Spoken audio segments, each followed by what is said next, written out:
Muy bien. Buenas tardes, bienvenidos y bienvenidas a este Ateneo Literario, Artístico y Científico de Cádiz, que sigue con su programación habitual, intensa y bueno, pues aunque ya estamos terminando. En esta ocasión la conferencia la imparte la doctora Beatriz Sainz, que no necesita presentación, se lo decía ya antes, en esta casa. Ella, aparte de doctora en medicina, es ateneísta, y para nosotros es siempre un orgullo tener a profesionales de la talla de Beatriz como ateneísta, con una larga carrera como profesional, como médico, y últimamente yo creo que Beatriz se ha ido escorando hacia la historia de la medicina, o por lo menos eso es lo que nos demuestra en esta casa, con lo cual, no sé, debe ser que cuando nos vamos, iba a decir haciendo mayores, no, cuando nos vamos haciendo cada vez más inteligentes, tratamos de ir conociendo la historia de nuestras diferentes disciplinas, y eso es lo que le ha ido pasando a Beatriz. En este caso la conferencia es Las chicas del radio, una historia americana que estoy seguro que les va a encantar, porque Beatriz, además de doctora en medicina y ateneísta, pues es una gran conferenciante. Así que, Beatriz, tuya la palabra, cuando tú quieras, puedes empezar. Muchísimas gracias, Pepe. Nada. Bueno, buenas tardes a todas y a todos. Estoy entre amigas y amigos, así que lo primero, agradeceros vuestra asistencia. Hoy os voy a hablar, como lo pone en la pantalla y como lo dice ahí, Las chicas del radio, una historia americana. Y se trata de una historia que ocurre en los Estados Unidos alrededor de los años 20 hasta algo más de los años 40. La historia de un gran grupo muy numeroso de mujeres que fueron expuestas de una manera imprudente en su medio de trabajo pues a un elemento radiactivo que es el radio, que tenemos aquí con unas gravísimas consecuencias. Pero a pesar de todo esto, pues es una historia trágica, es una historia de tragedia, pero también es una historia de triunfo. Para comenzar, nos vamos a remontar a París, a la última 10 años del siglo XIX, y el matrimonio Pierre y Marie Curie. Como sabéis, pues lo sabéis todos, ellos eran pioneros en el campo de la radiactividad junto a Gerardin y Becquerel, y descubrieron el radio en 1898. Ya después Marie, cuando estaba en solitario, también descubrió el polonio, y fue en 1911. Ellos trabajaban en la obtención, la extracción de este material desde un mineral de uranio que se llamaba Blenda. Había que utilizar toneladas de piedra para poder obtener unos granitos de radio. Pierre era físico, él se formó en la Sorbona y también fue allí profesor y doctor, y trabajaba con su hermano en la cristalografía, y descubrieron la piezoelectricidad. Marie era polaca, se licenció en física y química, y también acudió a París a continuar y a aumentar toda su trayectoria profesional, doctorándose también en la Sorbona. También en el futuro fue profesora de la Sorbona. La verdad es que, desgraciadamente, a él, por un incidente, por un accidente en el centro de París, lo mató un tranvía. Estuvieron 11 años casados y él tenía entonces 47 años. Entonces Marie, en solitario, pues fundó el Instituto de Radio de París en 1914, y ella fue la directora de este instituto. Su estudio se basaba en las emisiones radiactivas y también en las aplicaciones de estas emisiones radiactivas en la medicina.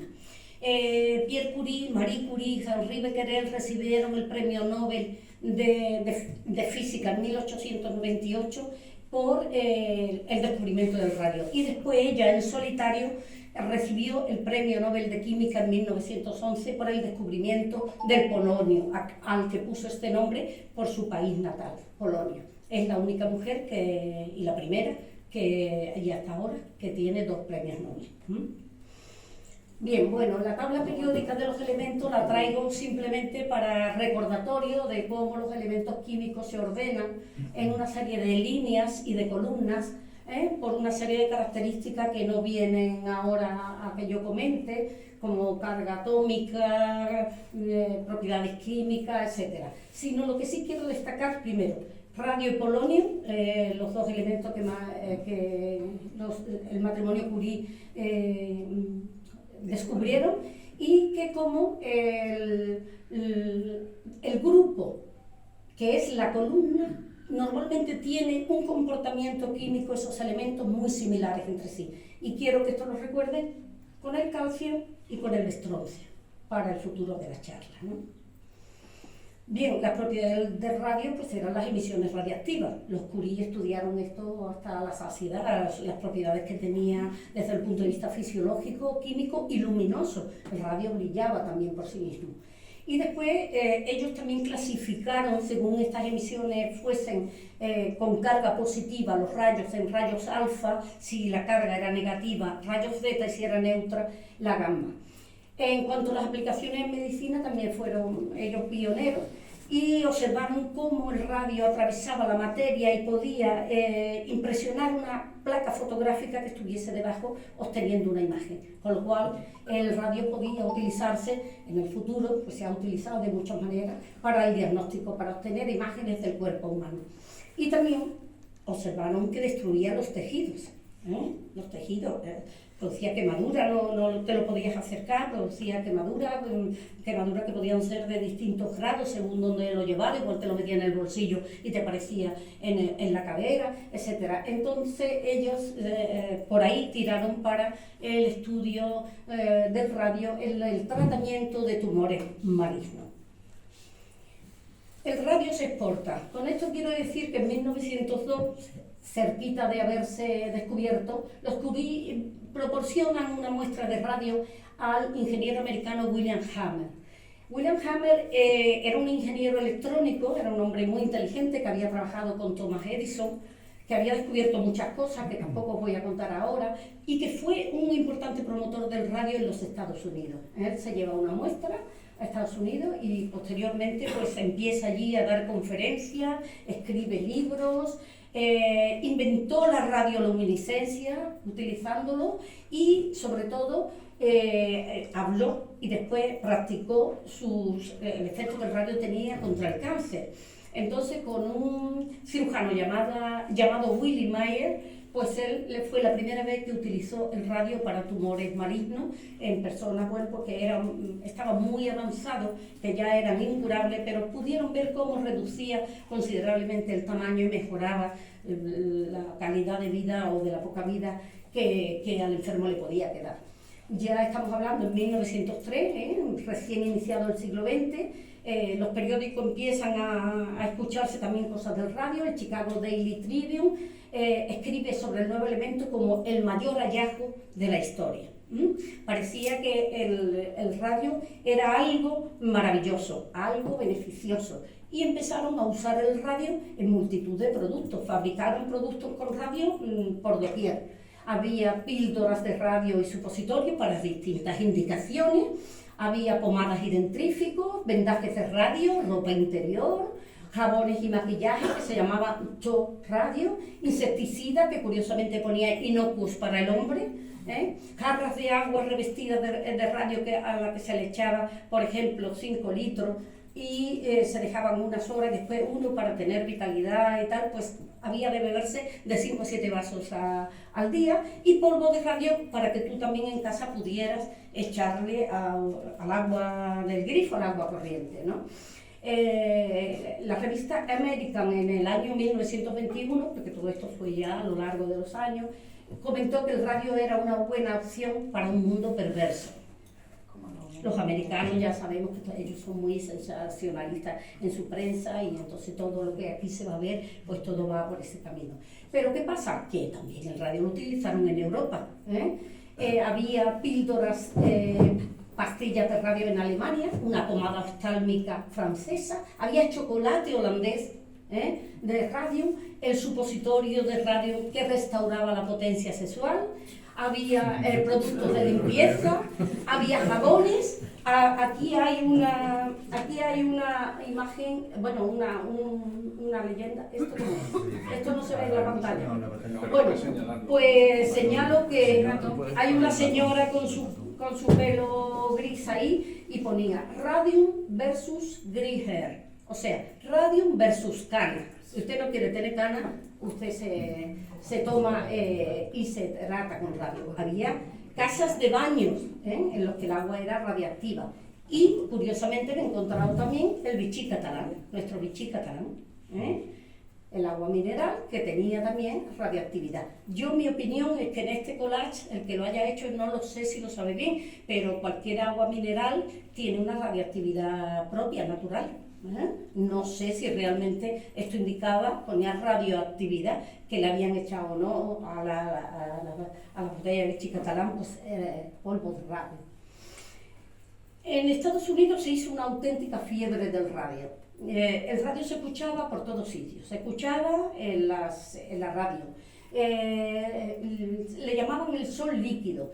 Iluminó todos los números de las habitaciones de los hospitales durante la noche, así como en teatros, salas de conciertos, etc. Se escribía del radio cómics, se escribían novelas, se hacían canciones, se hacían bailes, e incluso un musical en Broadway se estrenó, uno nada más, porque la verdad que el título es bastante sugerente, que se llamaba Pig, Pag, Puff. O sea, que ya con eso. Bien, entonces aquí aparece también, se fabricó una pintura luminiscente llamada Undar, y la señalo también aquí su propaganda porque es protagonista en nuestra historia. El radio era una sustancia muy preciada, valía en aquellos entonces $120.000 el gramo. Yo pienso dos cosas: lo utilizarían, lo comprarían los que eran muy ricos, y en segundo lugar, esa multitud de productos con radio, a lo mejor algunos de ellos ni lo habían olido, o sea que seguro que igual no lo tenían.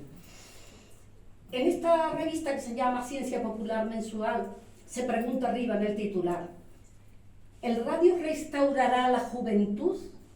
Y inmediatamente abajo hace un comentario ya en el que yo lo he puesto pues en positivo, afirmativo.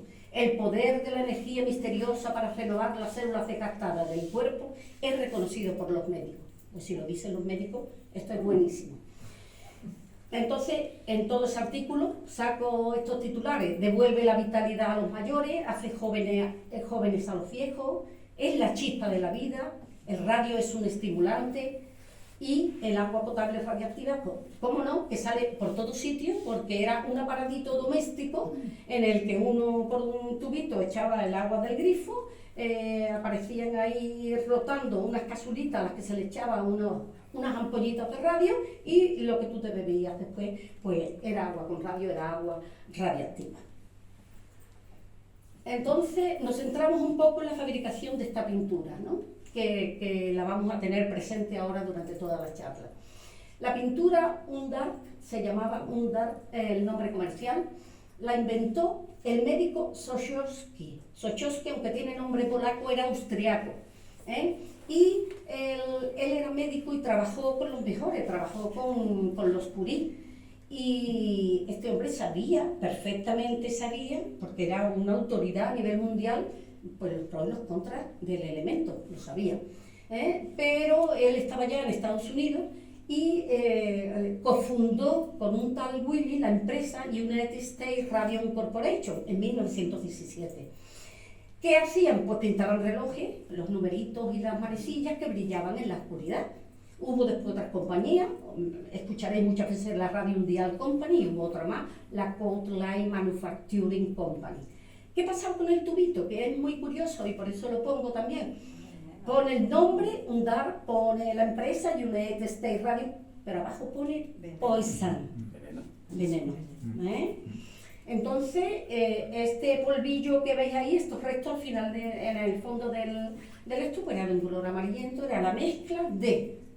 ¿En qué estaba formada la pintura? La pintura estaba formada por radio y sulfuro de zinc, al que le añadían después el polvito, lo echaban en un pequeño recipiente, le añadían agua y le añadían goma arábiga. y con eso hicieron la pintura Undar. Se funda la empresa United States Radio Corporation en 1917. En 1917 es el año en el que Estados Unidos se incorpora a la Segunda Guerra Mundial, manda tropa a la Segunda Guerra Mundial. Hasta ahora, a la primera. Hasta entonces, los Estados Unidos se habían mantenido en un territorio neutral, no habían enviado tropas, y entonces en ese mismo año, 1917, se unen a la Triple Entente, que es el Reino Unido, Francia y Rusia. Más tarde se incorpora Italia también. ¿Qué hace? Bueno, pues el ejército de los Estados Unidos contrata a la United States Radio Corporation para que le fabrique a gran escala cantidad de relojes que brillen en la oscuridad para sus soldados, así como miras telescópicas de fusiles, para las linternas, brújulas y instrumentos de vuelo para los aviones, con lo cual esto se convierte en un grandísimo negocio. Existieron dos estados que tenían estas empresas. En el de arriba, el que está señalado en rojo, muy pequeñín, es New Jersey. New Jersey, que está justo al lado de Nueva York, y las dos ciudades, muy pequeño, es un estado que le llamaban hortelano, porque vivía fundamentalmente de la agricultura, aunque había también algunos sectores industriales. En las ciudades en las que ponen es la empresa sus pinturas, es Newark y Orange. Las dos prósperas, y las dos fundamentalmente su población inmigrante europea, casi todo inmigrante europeo.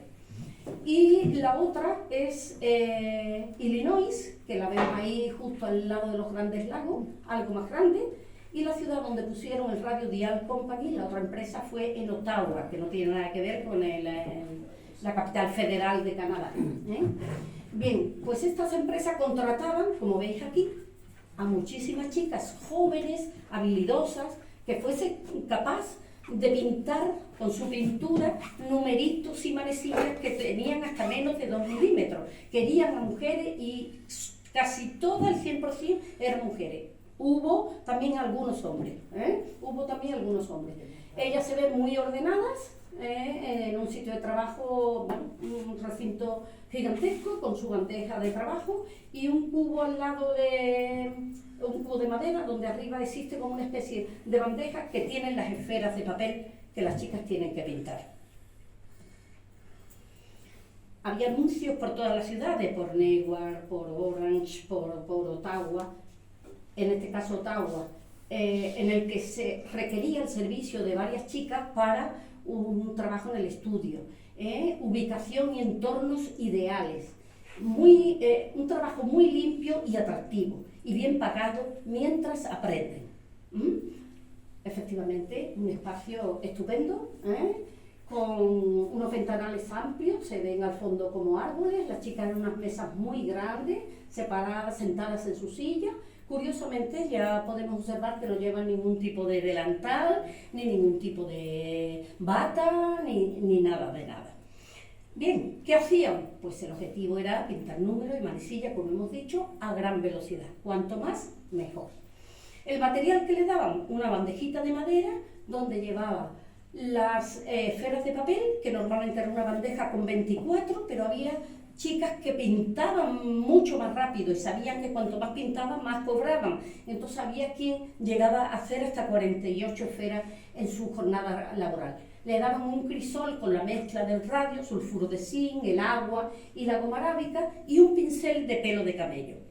Al ser pelo de camello, bueno, pues, o cualquier pelo en un pincel, es bastante difícil controlar que no se escape alguno de ellos. Entonces las chicas eran instruidas desde el momento en que llegaban con la consigna: chupen el pincel, mójenlo en el producto, pinten todos los números que pueda para que no se gaste la pintura, y cuando ustedes lo vean ya que no tienen nada, vuelvan a chupar, vuelvan a mojar y vuelvan a pintar. Estas niñas cobraban muy bien, cobraban 1,5, estamos hablando de los años 17, 18, 19, 20, 1,5 céntimos por esfera, era una media de $20 a la semana, y si eso lo extrapolamos hoy en día, pues serían $370 a la semana, $2.080 al mes. Ellas se consideraban privilegiadas, estaban muy bien pagadas. Pintaban además, como hemos dicho antes, pues brújulas, miras de fusiles, instrumentos de vuelo, muchas cosas que no vamos a repetir. Pero en Europa, por supuesto, también se hacían relojes, porque Suiza, Francia, incluso Alemania, pues han sido productores de relojes. Y Italia, ¿no? Siempre. Entonces, en Suiza se utilizaban unas varillas de cristal. En Francia utilizaban unos bastoncillos de algodón previamente ya preparados, con una gran dureza y una gran finura en la punta para que pudieran pintar. Había también lancetas de madera muy afiladas y también pues agujas metálicas. Pero lo que no hacían de ninguna de las maneras era chupa, moja y pinta. ¿Quién no ha tenido uno de estos despertadores en su casa que insistentemente durante las noches de insomnio nos daban la hora? No los quería ni mirar porque te estaban dando todo el día la luz. Bien, las chicas estaban muy motivadas, las chicas cobraban bien, tenían un trabajo limpio, ellas iban con sus trajes, ellas decían que no trabajaban en fábrica, sino en estudio, que era algo como que ellas consideraban un rango superior, y además con su trabajo en plena guerra mundial y Estados Unidos mandando tropas allí, pues ellas pensaban que contribuían de alguna manera con su país pintando estos relojes y con la guerra, ¿no? Ponían su granito de arena. Allí vemos un grupo, en este caso Grace Freyer, la pongo porque ya la veremos después más adelante, pues tenía 2 hermanos en la guerra y ella solía comentar que cada vez que se ponía a pintar ella pensaba en ello y que lo que ella quería era transmitirle de alguna manera a ver si alguno de esos relojes se los ponía a uno de sus hermanos. Allí vemos a un grupo de las pintoras, chicas muy jóvenes, bien vestidas, risueñas, alegres, y que, como veis, una de ellas se señala la boca y otra abajo también se señala la boca. Esta chica se señalaba la boca porque con el resto de pintura que quedaba mínimo al final del día, porque eso lo tenían súper controlado, se pintaban los labios, se pintaban los dientes, se pintaban las uñas, querían impresionar a lo mejor a sus chicos, ¿no? Y cuando salían de noche con la ropa que habían tenido puesta en el estudio, normalmente brillaban, tenían como un tenue manto de polvito verde brillante en el pelo y también en la ropa. Por eso les llamaron en estas ciudades siempre las mujeres fantasmas. Pero bueno, todo no era tan bonito ni era tan bueno, ni las chicas eran tan tontas, ninguna de las cosas. Entonces, pues la empresa ocultaba unos conocimientos sobre el elemento con el que trabajaban muy serias, y entonces lo ocultaba deliberadamente porque había un gran negocio que proteger. Así que en el momento que instruían la primera semana a la chica, ella siempre preguntaba que yo me tengo que chupar así, siempre decían, oye, ¿y esto no nos hace daño? Y le decían, no, dará color a tus mejillas. O le decían, una ínfima cantidad de radio es bueno para la salud. ¿Y quién decía lo contrario? Con la propaganda tan intensísima que hemos visto en revistas, periódicos, libros y demás, un poco de radio era bueno para la salud, el agua, como habéis visto. Entonces esto se había convertido en un negocio, no solamente el estudio de pintura, sino todos estos productos que hemos visto anteriormente. Pero la primera verdad era que se sabía que el radio era dañino desde su descubrimiento. Y el primero que lo tuvo que pensar fue el fundador de la empresa, Sochowski, porque él vio como a Marie Curie le faltaban varias falanges y a él mismo le faltaba una. Sabía muchísimo de radio, sabía cómo los Curie, y él sabía que era dañino, que el radio era dañino. Después, antes de que murieran las pintoras, murieron algunas personas de radio. ¿Quién lo sabía? Probablemente los expertos. Esto no era Vox Populi, ni estaba probablemente el físico, el químico o todos aquellos técnicos que trabajaban con este tema, ¿no? Porque además serían unos de ellos los que morirían. Y además, la empresa United States Corporation tenía una segunda planta, un laboratorio, donde terminaron también ellos extrayendo el radio, y sus químicos trabajaban con un delantal de plomo, con guantes, y manejaban el radio con unas pinzas de marfil. Claro, pasaron los años, 4 o 5 años, y estas niñas empezaron a enfermar.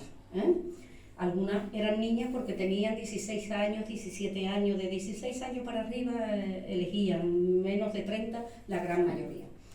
Los primeros síntomas que a lo mejor podían presentar eran unos síntomas inespecíficos, ¿no? Porque tener llagas en la boca, tener acné en los carrillos, unas chicas tan jóvenes, estar cansada, agotada, tener astenia, algún dolor osteoarticular, pues nadie lo relacionaba con nada, simplemente pues se tenía.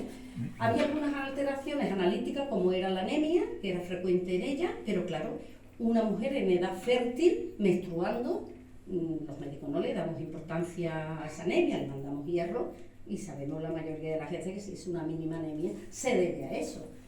Pero sí había una patología que se repetía continuamente, que además en una chica, en otra chica, en otra chica, y incluso en la que empezaba ya con un problema no se acababa nunca, reincidía, y eran las caries, las gingivitis y las infecciones periodontales severas, tan severas que perdían los dientes, y donde perdían el diente quedaba una úlcera sañosa que nunca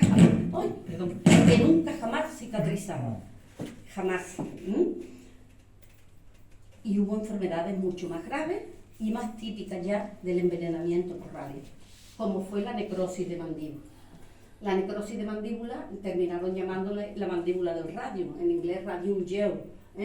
Ahí vemos en las ramas de la mandíbula qué boquetazo tiene la rama, y cómo abajo, aunque sea muy mala las fotos son fotos de la época. Entonces el semanal americano, el que ya empieza, bueno, pues también a mostrar fotografía tras la autopsia de cómo tenían estas chicas la mandíbula. Necrosis, auténtico foquete, y el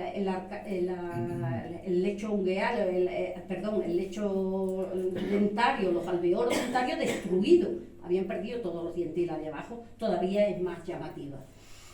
Las chicas se les diagnosticaban, sus médicos, pues tenían una decalcificación, tenían osteoporosis, hacían fracturas patológicas, esto les causaba unos dolores horrorosos, inmovilidad, acortamientos de miembros, y la misma patología, pues en la columna vertebral, pues llevó a muchas a daños medulares, a postraciones en cama desde siempre, y incluso con unos corsés que no se podían quitar. Aparecieron enfermedades malignas de la sangre, como la anemia plástica y la leucemia, de lo que murió Marie Curie, concretamente. Y lo más frecuente era que tuviesen unos tumores óseos malignos denominados sarcoma, y al final muerte. Aquí tenemos una foto, son de la época, no son, aquí se me distorsionan un poco. Esta chica tiene una periodontitis severa con una inflamación de las encías muy grande, se le están separando los dientes, y todo esto pues nunca se curaba, terminaban por perder los dientes y por hacer.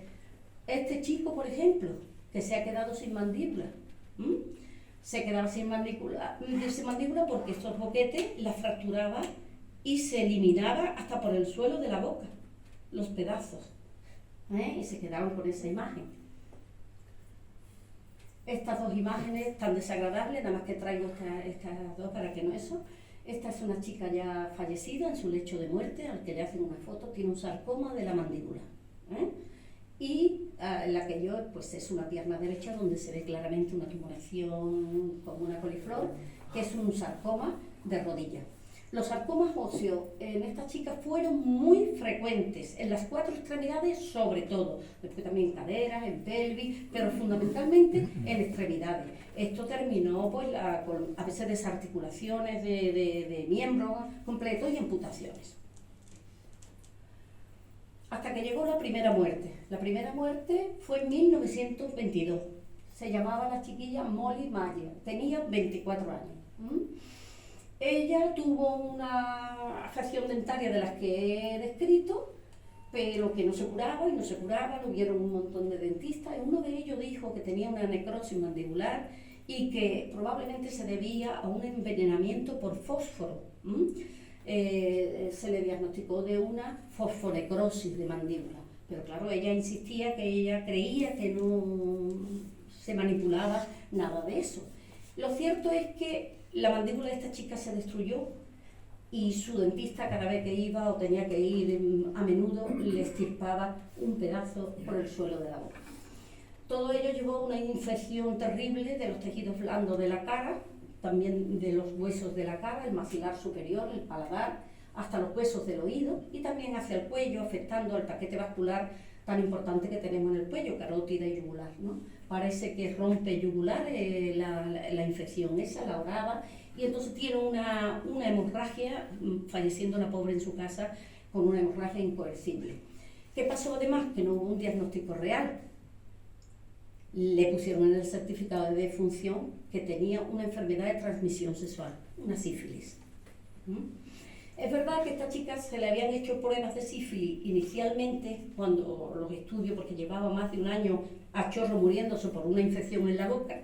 Esta no tenía un tumor, sino tenía una infección en la boca. Y entonces, pues es verdad que a veces cuando se tiene una infección muy severa, serán falsos positivos en la serología. Infecciones bien sea por virus, por bacterias, por parásitos, a veces por reacciones postvacunales. Lo cierto es que esto suele ser transitorio, pero a la chica, la segunda analítica que le hicieron, le dio positivo. Y ni corto ni perezoso le plantaron que era una sífilis, porque no sabían realmente lo que tenía, tampoco era muy compatible la clínica con una sífilis. Esto, en el futuro, la empresa, cuando fue demandada, lo utilizó en su contra. La chica había muerto por una enfermedad de transmisión sexual. Las chicas estaban muy nerviosas, estaban enfermas y llegó un momento en que ellas fueron a pedir explicaciones a la empresa. La empresa rechazó cualquier responsabilidad. Lo que pasa es que seguían muriendo, seguían afectándose, y entonces ellos pues contratan un experto, un investigador, para que ellos que lo contratan para su propia empresa, pues este investigador no aclara nada. Lo que queda claro es que todo es a favor de la empresa, no encuentra nada normal y además no existe fósforo en el producto que están empleando estas mujeres. Apostilla.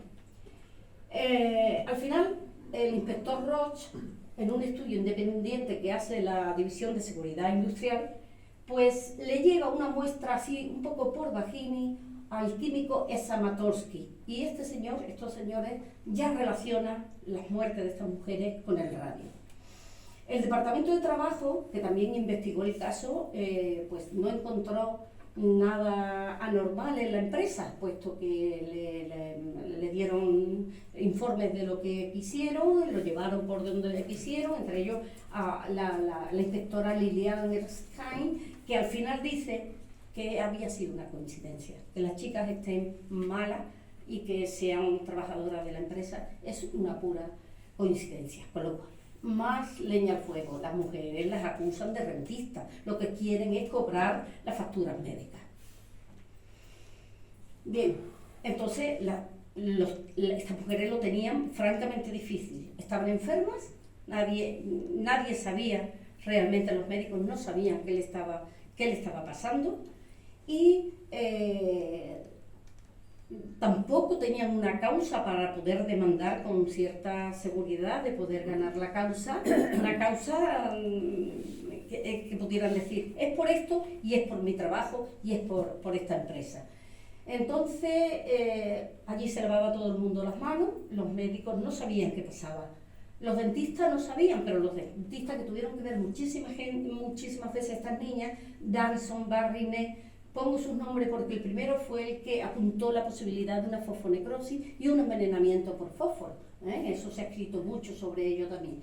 Barry dijo que no hay que ser muy listo y estableció la hipótesis de que todas eran trabajadoras de la empresa y hacían lo mismo, que tenía que tener relación con el trabajo. Y Neve directamente se coló en la empresa para querer saber qué le pasaba a sus clientas o a sus pacientes, pero no lo dejaron entrar de la puerta, o sea que no pasó nada. Las empresas, los investigadores, lo mismo, no sabían. Había un vacío legal. Las empresas tenían dinero, claro, muchísimo. ¿Qué hacían? Contratar a los mejores abogados, que eran todos pues proclives a esta empresa, pero las chicas no encontraban abogados que la defendieran. Unos decían, eran directamente incredulidad, no las creían. Otros temían ciertas represalias por parte de una empresa semejante, a ver si no iba sus bufetes a trabajar nunca más. Y otros se veían metidos en un proceso legal donde directamente le comunicaban a las chicas que no estaban preparadas para ello. Había además una cosa que impuso, no sé cómo eso se puede imponer, pero impuso la empresa, y es que si una persona quería demandarla, tenía que hacerlo dentro de los 2 primeros años de trabajo. Y estas niñas se ponían enfermas tras un periodo de latencia mucho más prolongado, los 4 o 5 años. Entonces, era realmente una enfermedad desconocida. Después, en el vacío legal, se me ha olvidado deciros que en los Estados Unidos, en esta fecha, la enfermedad ocupacional estaba sin definir. Con lo cual, ahí sí que había un boquete, un vacío auténtico. Es verdad que era una enfermedad desconocida, se estaba hablando ahora por primera vez del envenenamiento por radio. Después lo que hemos comentado, aparecía al cabo de los años y era difícil relacionarlo cuando ya llevaban 5 años trabajando o 6 años. Por lo tanto, lo más difícil de esta mujer era probar la causalidad. Hasta que llegó el doctor Harrison Marland en 1925, que casualmente era natural de Newark, y él era patólogo forense. Como sabéis, a los forenses o a los patólogos forenses les llegan pues todos los casos para autopsias y estudios de tejidos, de casos a lo mejor como accidentes, caso de envenenamiento, de muerte en un incendio, en fin, los forenses tienen que hacer ellos todos estos estudios. Entonces, muy probablemente en Newark pues le llegó estas mujeres cuando ya habían fallecido, ¿no? Entonces fue el pionero en las pruebas que demostraron el envenenamiento. Él decía, estas mujeres ingerían pequeñas cantidades de radio durante muchísimo tiempo y de una manera mantenida. Esto pasaba a la circulación sanguínea y llegaba hasta el hueso, donde tenía una especial predilección el radio a ponerse allí. ¿Por qué? Porque bloqueaba los receptores del calcio. Entonces, donde debía estar por la sangre el radio y el calcio, la competitividad era para el radio. El calcio se seguía quedando en la sangre de estas chicas, pero no se fijaba el hueso. Entonces, estos huesos, una vez que se fijaba el radio, un montón de moléculas en el hueso, emitían radiaciones propias y siempre, permanentemente, lo cual provocaba una destrucción, literalmente boquetes, como un panal de abeja, en estos huesos. Y estos huesos, además, cuando él tenía un hueso aparte, lo habían sacado una necropsia o lo que fuese, pues brillaba. Y él dijo que era la luz que no miente. De hecho, arriba hay un periódico que dice Marland, el Sherlock Holmes de Newark, como diciendo que está investigando este hombre a dónde llega. Entonces ya Grace Fryer, que es la chica que os puse antes, la de los hermanos, decidió con 4 compañeras más pues hacer lo posible por encontrar un abogado que las defendiera y demandara a la empresa. El abogado fue un joven leguleyo que se llamaba Raymond Barry y que aceptó el caso en 1927. La empresa seguía poniendo muchísimas trabas, retrasaba todos los procedimientos. Cada vez que había una vista, había algún problema con las pruebas de uno, con las pruebas de otro, con los abogados de uno, y total, que retrasaba. A ellos les convenía, porque mientras tanto también fallecían mujeres. Entonces, Grace con sus 4 amigas se plantaron en la puerta del juzgado y no las movió nadie de allí. La prensa local la sacaba en primera plana, la prensa estatal, y fue ya después un proceso legal que fue famoso a nivel internacional. Esto además arrastró en estas ciudades donde estaban estas empresas protestas de estas mujeres y de los familiares de estas mujeres, ya unas protestas dirigidas contra la empresa, ¿no? Pero esto acarreó cierto rechazo de la comunidad, porque la comunidad pensaba que si la empresa quebraba o la empresa la cerraban, ellos perdían sus puestos de trabajo. Pero las chicas seguían muriendo, la prensa lo contaba cada día. Aquí dice, 5 mujeres moribundas por el veneno de radio, siguiendo una vida normal mientras esperan el final de una enfermedad incurable. En la otra decía, 2 de las mujeres víctimas del radio se ofrece para hacerse pruebas en vida. La otra dice, 1 de las 5, de las que acabamos de hablar, de las víctimas del veneno de radio, muere, ya nada más que quedó una. Y en la última pone, el veneno de radio mata a una joven madre. En fin, esto fue un largo proceso. En 1917 a 1938, que duró abierta la United States Radio Corporation, fueron 800 mujeres las que trabajaron allí. Y en el Radio Dial Company otras tantas. Estamos hablando entre 1.600 y 1.800 mujeres. En el 1922 ocurre la primera muerte. En el 1925 Marland demuestra el envenenamiento por radio. En el 27 el abogado Barry acepta a estas chicas para llevar la causa. Y la primera audiencia se celebra en 1928. Pues bueno, se celebra en el 1928 y 4 días antes de que sea la vista, la empresa llega a un acuerdo pagando $50.000 anuales y los gastos médicos a estas 5 chicas. A partir de ahí hubo muchas más que después demandaron a la empresa, pero no todas lo consiguieron, no todas tuvieron después, ¿cómo se dice?, su indemnización. Un poco más tarde, en el estado de Illinois, esta chica, Catherine Wall, que al parecer era una mujer muy inteligente, que hablaba muy bien, se defendía muy bien, madre de 2 niños de 3 años para abajo, 2, se fue hasta Chicago a buscar un abogado que la defendiese y encontró al abogado Leonard Grossman. Leonard Grossman llevó muy bien la causa, además era un hombre muy altruista, que prácticamente no le cobró, y que luchó por ella muchísimo, porque hacían recursos de apelación continuamente la empresa, y cuando ya lo tenían ganado el recurso, y el último recurso fue justo el mes en que ella muere, en julio de 1938, y hubo que esperar hasta octubre de 1939 porque la empresa llevó el caso al Tribunal Superior Supremo de los Estados Unidos. Y entonces allí no entra cualquiera, ni va cualquier abogado a defender una causa, necesitan como una especie de permiso. Entonces Grossman lo consiguió y lo ganó, pero ya ella pues había fallecido. Es curioso, en esta imagen os preguntaréis qué hace en el sofá. Bueno, pues consiguió, ese señor de pelo blanco es el juez, que la última vista que tuvo ella, y pasaron periodistas y todo, se le hicieron en casa porque ya no podía levantarse, estaba en una depauperación absoluta, ya veis, aquella foto todavía, si acaso, se ve mejor, y estaba el abogado de la empresa, el del bolígrafo era Grossman, y atrás veréis a 2 chicas que la acompañaban siempre, 2 afectadas también, una de ellas tiene desarticulado el brazo izquierdo, como veis. Curiosamente se llamaba Charlotte, esa mujer vivió hasta los 82 años y tenía un sarcoma de codo, pero se lo extirparon tan precozmente, una cosa inusual, y entonces pues sobrevivió.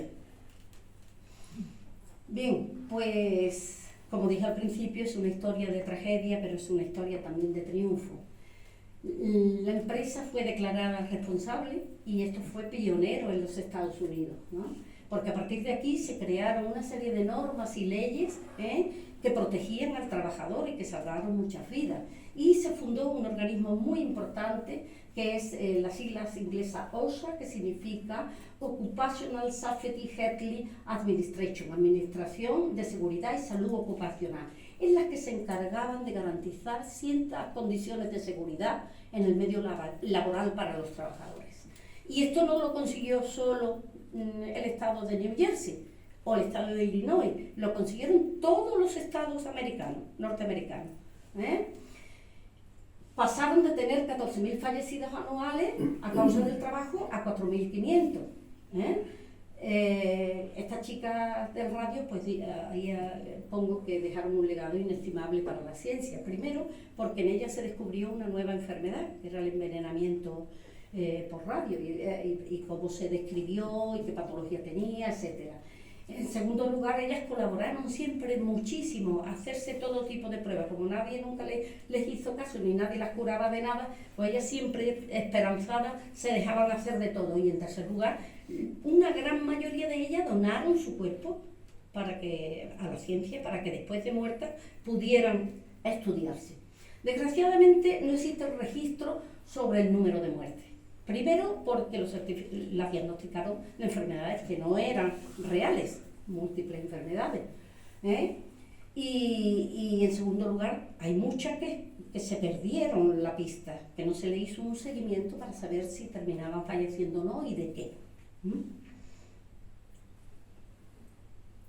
Estas mujeres, a pesar de todo, no murieron en vano, porque pudieron salvar muchísimas vidas y ahora veréis por qué. En plena Segunda Guerra Mundial, esta vez sí, era 1940, Estados Unidos realiza lo que se llama o pone en marcha el Proyecto Manhattan, con el apoyo de Reino Unido y de Canadá. El Proyecto Manhattan era top secret y además era importantísimo, porque era la primera vez que se fabricaban armas nucleares. La primera vez que se hizo la bomba atómica que después les ayudó a ganar la guerra, como todos sabemos. Entonces, había un químico en el proyecto Manhattan que se llamaba Seaborg, que él dijo que estos trabajadores, al trabajar con plutonio, estarían muy expuestos a padecer enfermedades mortales, acordándose de lo que tan recientemente tenían, que eran las chicas del radio. Entonces se estableció en este proyecto Manhattan unas normas de seguridad de obligado cumplimiento que la misma Comisión de Energía Atómica de los Estados Unidos dijo que si no llega a ser por estas chicas, por el ejemplo que tenían tan reciente y tan grave, desde luego la dirección del proyecto Manhattan no hubiese aceptado o hubiese rechazado estas normas tan extremas. Más adelante llegamos, bueno, todo el mundo, la era de la energía atómica, años 50, se hacen multitud de pruebas nucleares en la superficie terrestre y en el mar. Entonces la Liga de Consumidores Americanos alerta de que una vez que se producen estas explosiones, existe una lluvia radiactiva que cae en los campos de cereales, vegetales, el mar, y que esto por la cadena alimentaria le iría llegando a los consumidores, le iba llegando a la población, a multitud de población, y que no sabían qué iba a pasar con esa gente, si moriría. ¿Por qué? Por un elemento muy maligno también, que era el estroncio 90. Otro material radiactivo que también estaba en la tabla periódica en el grupo del radio. Entonces, pues, de nuevo la Comisión de Energía Atómica no tuvo más remedio que nombrar un comité que averiguase qué pasaría a largo plazo con todas estas personas, toda esta población, pues casi a nivel mundial o donde fuese, sudeste asiático, el Pacífico Sur. La foto tira por ahí, pero no sé exactamente porque no lo ponía dónde era. ¿Qué pasaría con la población que recibía estas lluvias radiactivas, que se la comían con sus alimentos? Entonces se nombra este comité, y el comité se acuerda de quién no, de las chicas del radio. Dijeron, estas mujeres llevan ya cerca de 30 años las que han sobrevivido, con una carga radiactiva corporal segura, que la tienen, y veremos qué les sucede, qué pasa, qué tienen, cómo están, cómo han evolucionado. Y entonces crean el Centro de Radiobiología Humana, cerquita de Ottawa, que es en un hospital, pero en las afueras del hospital, enterrado en el subsuelo. Es una especie de búnker, bóvedas cubiertas de plomo, 1 metro de hormigón por encima, 3 metros de tierra por encima, y llamaron y buscaron hasta debajo de las piedras a estas mujeres, a las que sobrevivieron, y la mayoría colaboraron. Y entonces iban periódicamente a hacer centro de radiobiología humana para que le midieran la carga radiactiva corporal que tenían, para hacerse una analítica. A veces hacían punciones de médula ósea, las que querían, y así llevaron ya un registro a cerca de una década sobre estas mujeres. qué generosidad, ¿no? Qué bien se portaron siempre, ¿no? Estamos hablando de una era preantibiótica, ¿eh? Que la penicilina no había salido todavía, que lo que sufrirían estas mujeres en una simple infección de la boca, os lo podéis imaginar, cuántos dolores, cuántos sufrimientos, ¿eh? Entonces, bueno, pues para terminar os he traído pues un pequeño, a ver cómo me sale. Una escultura, Una cultura, ¿eh? Una fotografía El fragmento de un libro del doctor Ross Mühlner, que el libro se llama Deadly Glow, que es traducido es Resplandor Mortal, y que lo publicó en 1999. Y dice lo siguiente: los estudios de las trabajadoras del radio suponen la base de gran parte de los conocimientos que tenemos hoy a escala mundial sobre los riesgos de la radioactividad. El sufrimiento y las muertes de estas mujeres incrementaron el conocimiento científico y acabaron por salvar un sinnúmero de vidas en generaciones futuras. El día 2 de septiembre de cada año, la ciudad de Ottawa y el estado completo de Illinois celebra el Día de las Chicas del Radio. Es bastante habitual pues ver, hay fotos en las que le ponen sus flores, sus gorritos según la época del año, sus bufandas o sus pañuelos coloridos. Y con esto pues espero que os haya interesado. Muchísimas gracias por vuestra atención.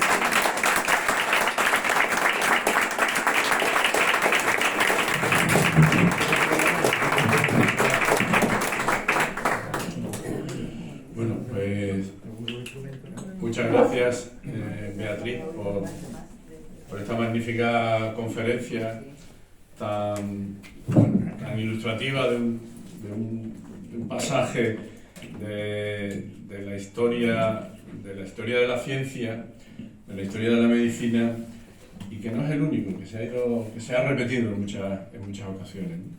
Bueno, es el momento del debate, de las preguntas, de si tenéis alguna curiosidad, pues yo estoy seguro que Beatriz está encantada. No, voy a preguntar a Pepe, al mismo tiempo que a ti. Pepe, por aquella época en Estados Unidos yo no había, lo digo porque no había grupo control, ni incidencia, ni prevalencia, no había nada en Estados Unidos, tú que eres un experto. Bueno, que yo sepa no había nada.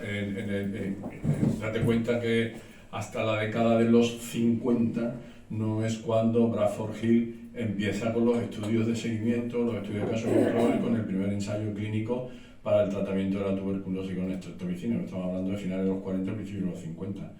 Es decir, por no haber, pues posiblemente no había ni registros obligatorios de enfermedad profesional, como ella ha comentado. Por eso, y tampoco hicieron estudios de mortalidad, por lo menos lo que yo sé, ¿no? Y los estudios, digamos, observacionales estandarizados, pues nos llegan hasta los estudios de Bradford Hill, o sea que todavía quedaba tiempo. Otro comentario, otra aclaración. Un comentario. Vamos, me ha encantado la charla. Vamos, la he vivido en la habitación de al lado. Y di que no. La he vivido en la habitación de al lado. No se la cuento a nadie, ¿eh? He escuchado hasta la saciedad, cierra la puerta. Y yo, como buen marido, he cerrado la puerta. Pero vamos, lo que me gustaría comentar es que muchas veces vemos a Estados Unidos como el país paradigma del conocimiento, paradigma de los derechos. Y aquí en España los accidentes de trabajo se reconocen en la Ley Datos del año 1902. Hay derechos que se recogen en nuestra legislación con respecto a enfermedades profesionales en los años 40, el régimen de la minería, las enfermedades profesionales en nuestro país. Entonces, que Estados Unidos muy bien, pero que con respecto a derechos de los trabajadores, aquí en Europa vamos años luz de ellos, ¿no? Quisiera aprovechar que está aquí Andrés Rabadán y te iba a hacer un comentario, ¿no? Me he acordado al hacer esta charla de los mesoteliomas pleurales y del cáncer de pulmón. Bueno, te hablo concretamente de esto porque en su momento sí lo trabajé. Los registros eran imposibles porque tampoco estaban diagnosticados adecuadamente, porque nunca había puesto donde trabajaba que tú pudieras unar que un cáncer de pleura o un cáncer de pulmón pudiera ser por esto. Y curiosamente he mirado y recientemente, en enero de este año 2023, ha conseguido alguien de Renfe en el tribunal 2023, España, en el tribunal que se le reconociese que el tumor, que el mesotelioma era una enfermedad profesional. Porque tú sabes que los de los trenes los han tenido más difícil que los del sector naval. El sector naval tiene el registro que tenemos apuntado teóricamente todo el mundo que está expuesto. De hecho, no es la primera vez que viene alguien a la delegación pidiendo, de personas ya muy mayores o a la familia, que viene pidiendo si tenemos registrado en su momento y sale, y con eso van a juzgar diciendo, aquí está apuntado, a este expuesto, trabajaba en tal sitio y ganan. Aún así, queda mucho. Yo siempre cuento una diapositiva que en 2008 en Andalucía hubo 108 ingresados por mesotelioma. 8 ingresados, que no quiere decir 108 casos, sino posiblemente porque una persona puede ingresar varias veces. Imagínate 50 o 40. En 2008, en las declaraciones de mesotelioma, que nada más que tienen mesotelioma de aspecto, pero no tiene más narices, no hubo ni una declaración. Es decir, que las familias de esas personas perdieron todo. Porque a un neumólogo se le ocurrió pensar, y estaba en los libros, porque está en los libros, que el mesotelioma tiene que ver con el aspecto. 2008. No estoy hablando de 2038, pero 2030, lo que sea, que no estoy hablando de eso, estoy hablando que todavía está. Que lo que quiero reseñar es que todavía, sabiendo que es la causa del mesotelioma pleural, la gente tiene que ir a los tribunales a reclamar. Ya en nuestro caso, sí, pero en nuestro caso ya en Cádiz ya no están, porque ya está... Lo sé, el seguimiento profesional es correctísimo. Pero yo he recibido uno hoy, unos casos de mesotelioma de uno que nos ha comunicado Fernando del Hospital Puerta del Mar, con todos los perejiles y toda la historia, lo tenemos fichado y ahora lo que voy a preguntar al teléfono, se lo ha dicho a la familia, que puede demandar, que esto es una enfermedad personal, no tiene que comunicárselo ya. Sí, lo que pasa es que te encontrabas con la situación, vamos, el Servicio de Prevención y Salud Laboral de Astilleros decía que ellos no tenían registro y que no tenían ningún caso de mesotelioma. Pero es que el trabajo más sucio del sector naval no lo hacía los trabajadores astilleros, hacían las contratas, que normalmente las contratas no registran nada, las contratas no registran absolutamente nada. ¿No también caso de eso en la gente que cortaba así de tono y eso en Chiclana?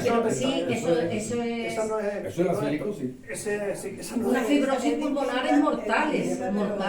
Es una silicosis, es una silicosis que es conocida de siempre. Además, muy reciente. La silicosis conocida de toda la vida. Sí, Estaba en la pero- normativa de los mineros del año 60. Pero que lo de Chiclana fue un brote. Pero es que en los mineros, que había minería y miles de trabajadores, se les reubicaba fácilmente pues, dónde poner. Lo de Chiclana ha sido horroroso, porque ha sido un producto nuevo que ha generado partículas que tú lo has visto que impregnan el pulmón entero y que, Sin tratamiento. y que ya tenemos algún muerto, tenemos Sí, ya murieron. ya muertos y gente que se suicidó incluso. Hay un suicidio. Entonces, y ya los ves cuando pasan los años va envejecidos.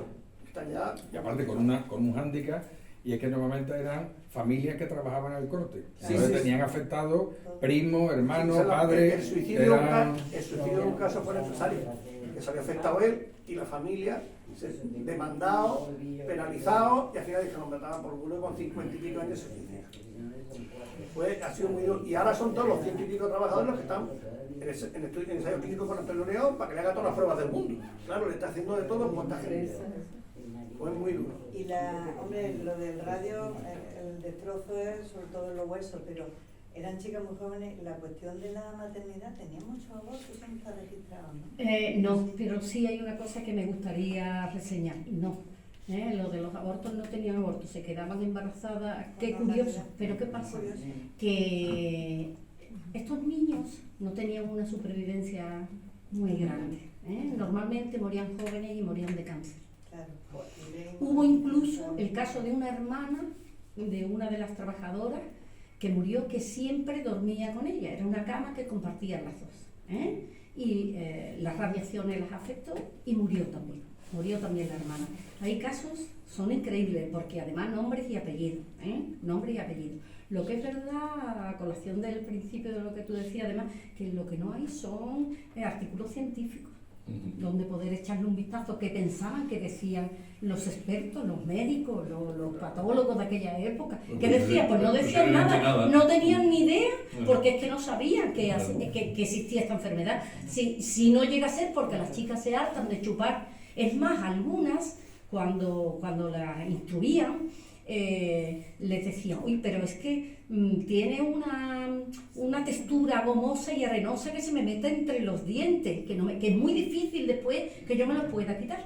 Con lo cual, imagínate cuánto tiempo estaría afectando, aunque fueran pequeñas moléculas de todo eso. Es que sabían que el radio... Lo sabían perfectamente. Esa es la, por si no, los técnicos no iban vestidos. Claro. Bueno, Hombre, el Sochowski este famoso era a nivel mundial un señor que era una autoridad, se había formado con ellos, había trabajado con ellos, no actuaba de médico, había sido como un físico, como un químico, y él lo sabía, él no se cubría, él manipulaba y él perdió falange, y además murió como las mujeres. bueno. Murió como las mujeres, contando eso sí, la 16ª muerte que hubo por radio era la de él. Pero que esa relación de que no... Pues mucho dinero, que ganaron mucho dinero y punto y todos aparte. conocemos la gente de edad, radiólogos, con los Hombre, y su dossier, que han tenido todos su yo los vida en conozco, casa, vamos, y todos saben nosotros que somos más... verás, ¿Cómo se yo dice? eso lo he conocido. Claro, ¿y no acordáis cuando se hacían las placas en los colegios de los niños? Y en la casa de los médicos. Aquello clac, clac. Mira, una pregunta, Beatriz, con ese boom que hubo del radio en Estados Unidos y en parte de Europa, ¿en España tú has tenido oportunidad de, pasó algo? ¿Se utilizó? No he encontrado No he absolutamente nada. Aparte del bichí catalán, y aún tengo mis dudas de que no sea, al ser un agua mineral que puede proceder de un manantial, pues es radiactividad natural. Claro. No creo que le echaran radio. No, pero el que hizo el colar, posiblemente. Nosotros, sí, el que hizo el coral... A mí me gustó el colar del supositorio. Porque esto tiene que Total, que no. La que no pagaron el bucal. No hay. Yo creo que nosotros no estábamos en condiciones de que nos exportaran radio, que por cierto antes se podía exportar materiales radioactivos, pero eso quedó ya suprimido totalmente. Si tú lo producías, lo extraías en tu país, lo tenías, y si no, pues no lo tenías. ¿Alguna otra pregunta, Diego? Sí, yo primero felicitarte porque la has estructurado la conferencia magníficamente, ¿no? Está Muy bien. Fantástica. Dos cositas, dos detalles sociológicos. Uno de ellos, cuando dices que en el año 28 llegaron al acuerdo de esos 50.000 euros y de los gastos médicos, para que veamos cómo ha avanzado, que se contente uno con el sueldo de 2 años, porque estamos diciendo $2.000, con $50.000 el sueldo de 2 años. Tiene WhatsApp, o sea, eso hoy día sería impensable.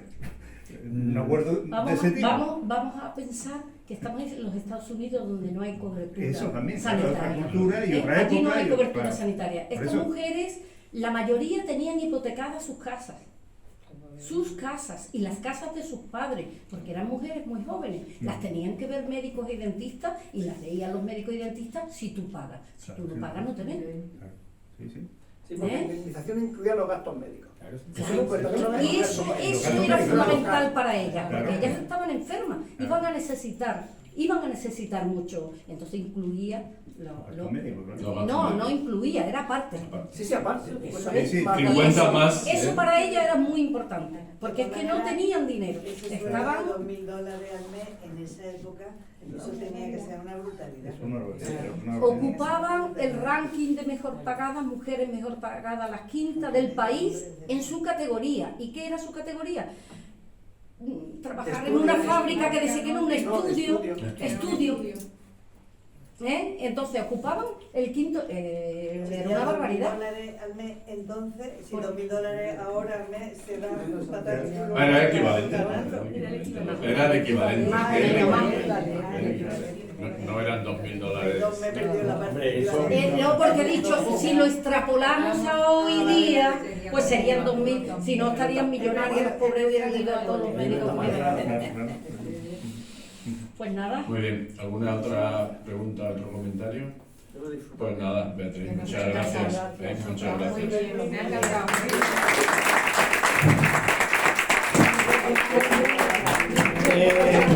Como ya sabes, como ya te he dicho, Habría que pagarlo con